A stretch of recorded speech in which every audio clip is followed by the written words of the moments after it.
പണ്ടൊക്കെ ഒരു 50-60 വയസ്സാകുമ്പോഴേക്കായിരുന്നു ഷുഗർ കണ്ടു തുടങ്ങിയിരുന്നത്. പക്ഷേ ഇന്നത്തെ ഒരു ജീവിത സാഹചര്യം, ഒരു ജീവിത ശൈലി കാരണം ഒരു 40 വയസ്സാകുമ്പോഴേക്കും ഷുഗർ തുടങ്ങുകയാണ്. ഇന്ന് ഞാൻ നിങ്ങളായിട്ട് ഈ വീഡിയോയിൽ ഡിസ്കസ് ചെയ്യാൻ പോകുന്നത് ഷുഗർ ഉള്ള പേഷ്യൻസ് എന്തെല്ലാം ഭക്ഷണങ്ങൾ കഴിക്കണം, എന്തെല്ലാം ഭക്ഷണങ്ങൾ ഒഴിവാക്കണം എന്നാണ്. ഞാൻ doctor Fathima Tashfina from doctor Hiba Sarovia clinic, Perinthalmanna.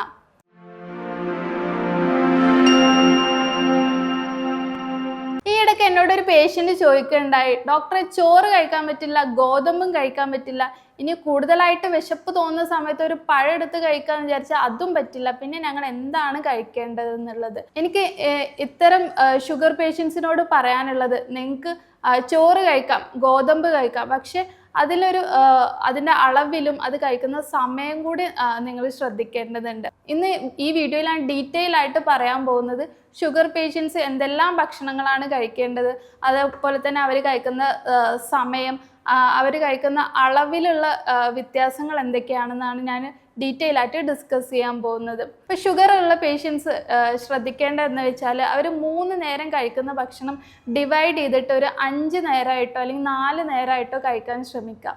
അതോടൊപ്പം തന്നെ അവർ ശ്രദ്ധിക്കേണ്ടതെന്ന് വെച്ചാൽ അവർ കഴിക്കുന്ന അളവിലും കുറച്ച് വ്യത്യാസങ്ങൾ വരുത്തേണ്ടതുണ്ട്.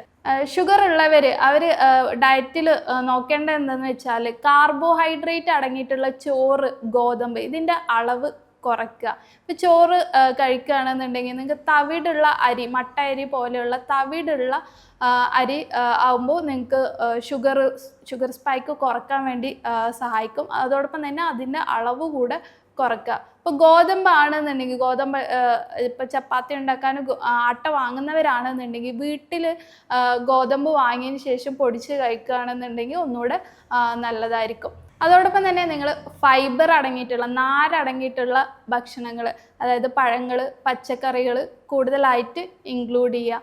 അപ്പോൾ ശ്രദ്ധിക്കേണ്ടതെന്ന് വെച്ചാൽ ഇപ്പോൾ ഫ്രൂട്ട്സ് കഴിക്കുന്നവരാണെന്നുണ്ടെങ്കിൽ ഫ്രൂട്ട്സ് റോ ആയിട്ട് തന്നെ അല്ലെങ്കിൽ പച്ചക്ക് തന്നെ കഴിക്കാൻ നോക്കുക. ഫ്രൂട്ട് ജ്യൂസ് ആയിട്ട് കഴിക്കുമ്പോൾ ഷുഗർ കൂടുകയാണ് ചെയ്യുന്നത്. അതുകൊണ്ട് തന്നെ പച്ചക്ക് ഫ്രൂട്ട്സ് കഴിക്കുക. ഇതിൽ തന്നെ ശ്രദ്ധിക്കേണ്ടത് ലോ ഗ്ലൈസീമിക് ഇൻഡെക്സ് അടങ്ങിയിട്ടുള്ള ഫ്രൂട്ട്സ് കഴിക്കുക എന്നുള്ളതാണ്. ആപ്പിള്, അതുപോലെ പേരക്ക, കിവി, പിന്നെ ഓറഞ്ച് ഇതെല്ലാമാണ് ലോ ഗ്ലൈസീമിക് ഇൻഡെക്സ് അടങ്ങിയിട്ടുള്ള ഫ്രൂട്ട്സുകൾ. ഇപ്പോൾ എന്ത് ഫ്രൂട്ട്സ് കഴിക്കുകയാണെന്നുണ്ടെങ്കിലും അത് കൂടുതലായിട്ട് പഴുക്കുന്ന ആ ഒരു അവസ്ഥയിൽ ഉള്ള ഫ്രൂട്ട്സ് ആണെന്നുണ്ടെങ്കിൽ ഒഴിവാക്കുക. ജസ്റ്റ് ഒന്ന് പഴുത്ത് വരുന്ന അവസ്ഥയിലാണെന്നുണ്ടെങ്കിൽ ഏത് ഫ്രൂട്ട്സും ഈ ഡയബറ്റീസ് ആയിട്ടുള്ള പേഷ്യൻസിന് കഴിക്കാവുന്നതാണ്. പിന്നെ അതുപോലെ അമിതമായിട്ട് പഴുത്ത മാങ്ങ, ചക്ക ഇതെല്ലാം ഭയങ്കര ഗ്ലൈസീമിക് ഇൻഡെക്സ് അടങ്ങിയിട്ടുള്ള ഫ്രൂട്ട്സുകളാണ്. ഇത്തരം ഫ്രൂട്ട്സുകൾ ഒഴിവാക്കുക. അതോടൊപ്പം തന്നെ നിങ്ങൾ വെജിറ്റബിൾസ് അല്ലെങ്കിൽ പച്ചക്കറി കഴിക്കുകയാണെന്നുണ്ടെങ്കിൽ കിഴങ്ങ് വർഗ്ഗങ്ങൾ ഒഴിവാക്കുക. അതായത് പൊട്ടാറ്റോ, ചേന പോലെയുള്ള കിഴങ്ങ് വർഗ്ഗങ്ങൾ നിങ്ങൾ ഡയറ്റിൽ നിന്ന് ഒഴിവാക്കേണ്ടതുണ്ട്.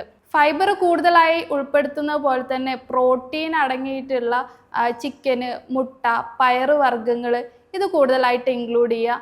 അതോടൊപ്പം തന്നെ ഗുഡ് ഫാറ്റ്, ആരോഗ്യകരമായിട്ടുള്ള കൊഴുപ്പ് അടങ്ങിയിട്ടുള്ള നട്ട്സ്, ഫ്രൂട്ട് അതായത് അവക്കാഡോ ഇതെല്ലാം കൂടുതലായിട്ട് ഇൻക്ലൂഡ് ചെയ്യുന്നതാണ് ഡയബറ്റീസ് പേഷ്യൻറ്റിൻ്റെ ഒരു ഡയറ്റ് എന്ന് പറയുന്നത്. ഇതെങ്ങനെയൊക്കെ നമുക്ക് ഒരു ദിവസം, ഇപ്പോൾ ഇത്തരം ഭക്ഷണങ്ങൾ എങ്ങനെ ഒരു ദിവസം നമ്മുടെ ഡയറ്റിൽ നമുക്ക് നല്ല രീതിയിൽ ഉൾപ്പെടുത്താൻ, ഡയബറ്റീസ് പേഷ്യൻസിന് നല്ല രീതിയിൽ ഉൾപ്പെടുത്താം എന്നുള്ളതാണ് ഞാൻ ഡീറ്റെയിൽ ആയിട്ട് പറയുന്നത്. അപ്പോൾ നിങ്ങൾ ബ്രേക്ക്ഫാസ്റ്റ് കഴിക്കുകയാണെന്നുണ്ടെങ്കിൽ ബ്രേക്ക്ഫാസ്റ്റ് എണീറ്റേറ്റ് 1 മണിക്കൂറിനുള്ളിൽ ബ്രേക്ക്ഫാസ്റ്റ് കഴിക്കുക. കാരണം കൂടുതലായിട്ട് വിശന്നിരുന്ന് പെട്ടെന്ന് ഫുഡ് കഴിക്കുമ്പോഴേക്കും ഒരു ഷുഗർ സ്പൈക്ക് ഉണ്ടാവാൻ കാരണമാവുന്നുണ്ട്. പട്ടിണി കിടന്നുകൊണ്ടല്ല നമ്മൾ ഷുഗർ കുറയ്ക്കേണ്ടത്.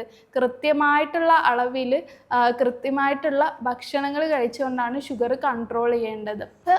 രാവിലെ സാധാരണയായിട്ട് നമ്മൾ കഴിക്കുന്നതാണ് ഇഡ്ഡലി, ദോശ, പുട്ട് അല്ലെങ്കിൽ ചപ്പാത്തി പോലുള്ള ഭക്ഷണങ്ങളാണ് നമ്മൾ സാധാരണയായിട്ട് കഴിക്കുന്നത്. അതോടൊപ്പം തന്നെ നമുക്ക് ബെസ്റ്റ് ഓപ്ഷനായിട്ട് റാഗി, അതുപോലെ ഓട്സ് ഉപയോഗിക്കാവുന്നതാണ്. അപ്പോൾ ഇതൊക്കെ കുറുക്കുണ്ടാക്കി കഴിക്കുന്നതിനേക്കാൾ കൂടുതൽ ഒന്നുകൂടി എഫക്റ്റീവ് ആയിട്ടുള്ളത് ഇതെല്ലാം പൊടിച്ച്, തവിടോടുകൂടി തന്നെ പൊടിച്ച് ഈ ദോശയിലോ അല്ലെങ്കിൽ പുട്ടിലോ ഇൻക്ലൂഡ് ചെയ്ത് റാഗി പുട്ട് അല്ലെങ്കിൽ റാഗി ദോശ ഇങ്ങനെയൊക്കെ ആക്കി കഴിക്കുന്ന ഒന്നുകൂടെ എഫക്റ്റീവാണ്.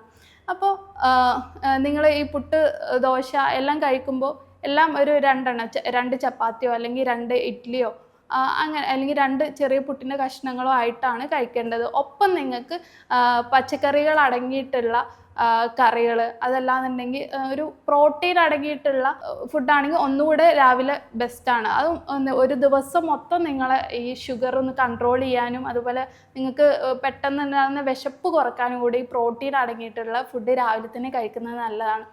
നിങ്ങൾക്ക് ഒരു പുഴുങ്ങിയ മുട്ട കഴിക്കാം. അതല്ലാന്നുണ്ടെങ്കിൽ ഇതിൻ്റെയോടൊപ്പം കറികളായിട്ട് നിങ്ങൾക്ക് പയറുവർഗ്ഗങ്ങൾ, ചെറുപയർ അല്ലെങ്കിൽ കടല, ഇതെല്ലാം ഇൻക്ലൂഡ് ചെയ്യുന്നത്, അല്ലെങ്കിൽ നല്ല രീതിയിൽ സാമ്പാറായിട്ട് വെജിറ്റബിൾസ് അടങ്ങിയിട്ടുള്ള ഈ കിഴങ്ങ് വർഗ്ഗങ്ങൾ ഒഴിവാക്കിയിട്ടുള്ള പച്ചക്കറികൾ, അല്ലെങ്കിൽ പച്ചക്കറികൾ നിങ്ങൾക്ക് ഇൻക്ലൂഡ് ചെയ്യാവുന്നതാണ്. പിന്നെ ഉച്ചയ്ക്ക് കഴിക്കുമ്പോൾ ശ്രദ്ധിക്കേണ്ടത് എന്തെന്ന് വെച്ചാൽ, നിങ്ങൾ കഴിക്കുന്ന ഭക്ഷണത്തിൽ ഒരു 50% അല്ലെങ്കിൽ പകുതിയോളം നിങ്ങൾ വെജിറ്റബിൾസ് ആണ് ഉൾപ്പെടുത്തേണ്ടത്, പച്ചക്കറികളാണ് ഉൾപ്പെടുത്തേണ്ടത്. അതിൽ ഈ ചോറ് എന്നുള്ളത് ഒരു സൈഡ് ഡിഷായിട്ട് മാത്രം ഉപയോഗിക്കുക. നമ്മുടെ ഒരു ലൈഫ് സ്റ്റൈൽ അനുസരിച്ച്, നമ്മളൊരു രീതി അനുസരിച്ചിട്ട് ഒരുപാട് ചോറെടുക്കും, ചെറിയ രീതിയിൽ നമ്മൾ പച്ചക്കറികളും മറ്റ് സൈഡ് ഡിഷസൊക്കെ എടുക്കാറുള്ളൂ. അപ്പോൾ ഈ ഡയബറ്റിസ് പേഷ്യൻസ് ചെയ്യേണ്ടതെന്ന് വെച്ചാൽ, ചോറൊരു സൈഡ് ഡിഷായിട്ട് ഒരു പ്ലേറ്റിന് 1/4 ഭാഗം മാത്രം എടുക്കുക, ബാക്കി ഒരു പകുതിയോളം വെജിറ്റബിൾസ്, അത് നിങ്ങൾക്ക് പുഴുങ്ങിയ വെജിറ്റബിൾസ് അല്ലെങ്കിൽ തോരനായിട്ടോ അങ്ങനെ എന്തെങ്കിലും വെജിറ്റബിൾസ് പകുതിയോളം ഇൻക്ലൂഡ് ചെയ്യുക. ബാക്കി ഒരു 1/4 ഭാഗം പ്രോട്ടീൻ അടങ്ങിയിട്ടുള്ള ചിക്കനോ അതല്ലാന്നുണ്ടെങ്കിൽ പരിപ്പായിട്ടോ അല്ലെങ്കിൽ കടലകളായിട്ടോ പയറ് വർഗ്ഗങ്ങളോ ബാക്കി ഒരു 1/4 ഭാഗം ഉൾപ്പെടുത്തുക. അപ്പോൾ ചിക്കൻ ആണെന്നുണ്ടെങ്കിൽ നിങ്ങൾക്ക് കറി വെച്ച് ഉപയോഗിക്കുക. പൊരിച്ച കാര്യങ്ങൾ ഡയബറ്റീസ് പേഷ്യൻസ് ഒഴിവാക്കുക. കറി വെച്ച ചിക്കന് നിങ്ങൾക്ക് പ്രോട്ടീനായിട്ട് ഇൻക്ലൂഡ് ചെയ്യാവുന്നതാണ്. അപ്പോൾ ഈ ഒരു രീതിയിൽ കഴിച്ചാൽ വിശപ്പ് മാറുമോ എന്നുള്ളൊരു ഡൗട്ട് ഉണ്ടാവും. പക്ഷേ ഇങ്ങനെ കഴിക്കുകയാണെന്നുണ്ടെങ്കിൽ നിങ്ങൾ കാർബോഹൈഡ്രേറ്റ് കുറക്കുന്നു, അതോടൊപ്പം തന്നെ നിങ്ങൾ ഫൈബർ അടങ്ങിയിട്ടുള്ള, നാരടങ്ങിയിട്ടുള്ള ഭക്ഷണങ്ങൾ കൂടുതലായിട്ട് ഇൻക്ലൂഡ് ചെയ്യുമ്പോൾ ഷുഗർ കുറയും. അതോടൊപ്പം തന്നെ പ്രോട്ടീനും മതിയായ അളവിൽ കഴിക്കുമ്പോൾ നമുക്ക് അത് വിശപ്പ് കുറയ്ക്കാനും ഒരുപാട് സമയത്തേക്ക് നമുക്ക് വിശക്കാതിരിക്കാൻ വേണ്ടി ഇത് ഹെൽപ്പ് ചെയ്യും. ഷുഗർ ഉള്ളവർ രാത്രി ഭക്ഷണം കഴിക്കുമ്പോൾ വളരെ ലൈറ്റായിട്ടാണ് കഴിക്കേണ്ടത്. അതായത് ചെറിയ രീതിയിൽ എന്തെങ്കിലും ഒരു 7-7:30 ആകുമ്പോഴേക്കും അവർ ഡിന്നർ എന്തായാലും കഴിച്ചിരിക്കണം. അപ്പോൾ ഈ ഒരു ഇതിൽ നമുക്ക് ആവിയിൽ വേവിച്ച വെജിറ്റബിൾസ്, ഈ ബ്രൊക്കോളി, ക്യാരറ്റ് പോലെയുള്ള ആവിയിൽ വേവിച്ച വെജിറ്റബിൾസോ, അതോടൊപ്പം ചപ്പാത്തി കഴിക്കുന്നവരാണെന്നുണ്ടെങ്കിൽ 2 ചപ്പാത്തി കഴിക്കാവുന്നതാണ്. അതല്ലാന്നുണ്ടെങ്കിൽ വെജിറ്റബിൾ കറീസോ, ഇതെല്ലാം നിങ്ങളുടെ ഡയറ്റിൽ ഉൾപ്പെടുത്തുക. പിന്നെ സൂപ്പ് പോലെ അല്ലെങ്കിൽ സാലഡായിട്ടോ, പച്ചക്കറികൾ സാലഡായിട്ടോ നിങ്ങൾ വളരെ മിതമായിട്ടുള്ള രീതിയിൽ നിങ്ങൾക്ക് ഡിന്നർ കഴിക്കാവുന്നതാണ്.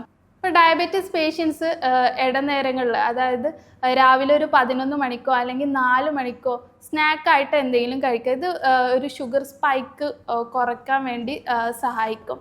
ഈ ഒരു സമയങ്ങളിൽ ബേക്കറി ഐറ്റംസ്, ബിസ്ക്കറ്റ്, ചിപ്സ് പോലെയുള്ള കാര്യങ്ങൾ കഴിക്കുന്നത് ഒഴിവാക്കുക. പകരം നിങ്ങൾക്ക് ചെയ്യാൻ പറ്റുന്നത് എന്തെങ്കിലും ഒരു ഫ്രൂട്ട് കഴിക്കാം. നേരത്തെ ഞാൻ പറഞ്ഞ പോലെ ഗ്ലൈസീമിക് ഇൻഡെക്സ് കുറവുള്ള ഫ്രൂട്ട്സ് കഴിക്കാം. ആപ്പിളോ പേരയ്ക്കയോ അങ്ങനെ എന്തെങ്കിലും ഫ്രൂട്ട്സ് ആയിട്ട് കഴിക്കാം. അതല്ലാന്നുണ്ടെങ്കിൽ മുളപ്പിച്ച പയർ, അതുപോലെ തന്നെ ആവിയിൽ വേവിച്ച കടല, ഇതൊക്കെ കഴിക്കാം. അതോടൊപ്പം തന്നെ നിങ്ങൾക്ക് മോരും വെള്ളം കഴിക്കാം. പിന്നെ നട്ട്സിൽ നല്ല രീതിയിൽ ഗുഡ് ഫാറ്റ് അടങ്ങിയിട്ടുള്ളതാണ് നട്ട്സ്.